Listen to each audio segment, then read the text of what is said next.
Alkitab berasal dari kata Yunani biblion, yang berarti kitab atau gulungan. Dalam terjemahan bahasa Inggris yaitu Bible. Sedangkan kata kitab suci merupakan terjemahan dari kata Yunani grape, yang artinya adalah tulisan. Di Perjanjian Baru, kata kerja Yunani grapo digunakan kira-kira 90 kali untuk menunjuk pada Alkitab. Dalam 2 Timotius 3 ayat 16 menekankan bahwa tulisan-tulisan ini bukan merupakan tulisan biasa, tetapi pada faktanya dinafaskan oleh Allah. Dengan demikian, tulisan itu berotoritas dan tanpa salah dalam semua pengajarannya. Pada dasarnya Alkitab berasal dari Allah. Ada banyak bukti bahwa Alkitab secara keseluruhan adalah kitab yang unik, yang berbeda dengan tulisan lainnya. Keunikan tersebut dapat dilihat dari pernyataan yang ada dalam Alkitab yang menyaksikan karakter dirinya yang unik.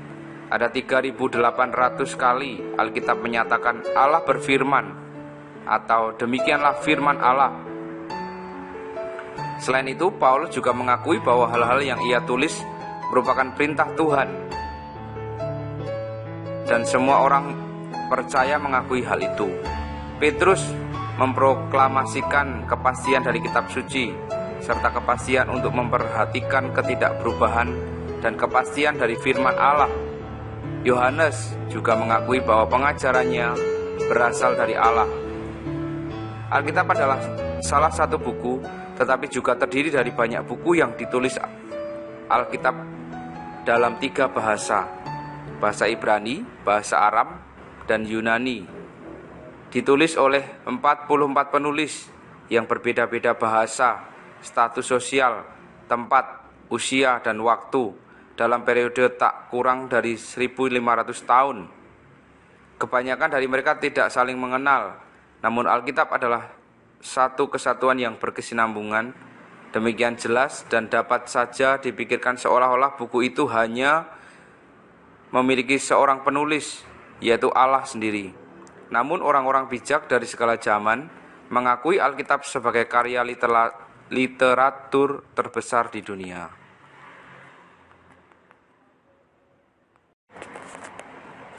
Para rasul adalah utusan yang menyampaikan firman Allah, terutama penggenapan nubuatan dalam Perjanjian Lama mengenai Mesias atau Yesus Kristus. Para rasul memiliki peranan yang sangat penting dalam pewartaan kabar baik dan pengajaran firman Allah yang harus disampaikan kepada semua orang, bahkan sampai ke ujung bumi. Dalam surat Petrus, Rasul Petrus menyampaikan beberapa hal. Yang pertama, manusia digerakkan oleh Roh Kudus berbicara atas nama Allah, dituntun oleh Roh Kristus ketika menulis Alkitab. Dalam 1 Petrus 1 ayat 10-12, 2 Petrus 1 ayat 19-21. Yang kedua, firman Allah adalah makanan rohani untuk pertumbuhan dan kesehatan rohani. 1 Petrus 2 ayat 2-3. Yang ketiga, Petrus secara konstan mendukung argumentasinya berdasarkan kutipan-kutipan dalam Perjanjian Lama. 1 Petrus 1 ayat 16, pasal 2 ayat 16.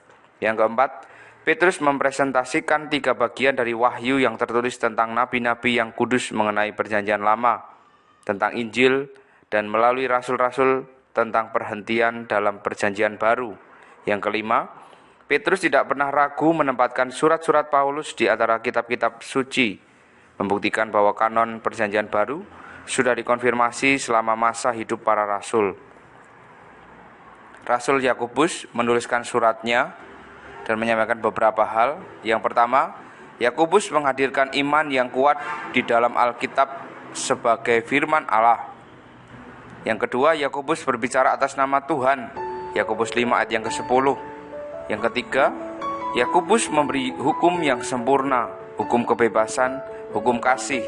Yakobus 1 ayat 25, Yakobus 2 ayat 8. Juga dalam surat Ibrani, penulis surat Ibrani menyampaikan yang pertama, jembatan antara Perjanjian Lama dan Perjanjian Baru nampak dalam kitab Ibrani. Yang kedua, Perjanjian Baru yang berisi kutipan Perjanjian Lama seperti surat Ibrani ada 37 kali menjadi dasar baik untuk iman maupun ilustrasi penciptaan Habel, Henok, Melkisedek, Musa, Paskah, Gunung Sinai, dua loh batu, dan lain-lain. Yang ketiga, aplikasi Perjanjian Lama dibuat oleh surat Ibrani secara tegas. Rasul Paulus juga menyampaikan dalam surat-suratnya beberapa hal. Yang pertama, kitab Roma berisi 37 kali kutipan Perjanjian Lama menunjukkan otoritas Alkitab dalam Roma 15 ayat yang keempat, 1 Korintus 10 ayat yang ke-11. Yang kedua, Paulus seringkali menafsir teks Perjanjian Lama secara alegori dalam Galatia 4 ayat 21-27. Yang ketiga, Paulus mengkhotbahkan Perjanjian Lama sebagai firman sebagaimana tertulis dalam Perjanjian Baru, Roma 16 ayat 25-26. Demikianlah tentang para rasul dan Alkitab. Kiranya boleh menambah wawasan dan pengetahuan kita tentang Alkitab, bahwa Alkitab adalah firman Allah yang harus kita pegang dalam kehidupan sebagai orang percaya. Mari tetap setia kepada Kristus dan lakukan firman-Nya, dan percayalah bahwa Alkitab adalah kebenaran yang harus kita junjung tinggi. Tulisan ini disusun oleh Yusak Kurniawan dan Reno Bangun untuk mata kuliah bibliologi di STT Gamaliel. Tuhan Yesus memberkati.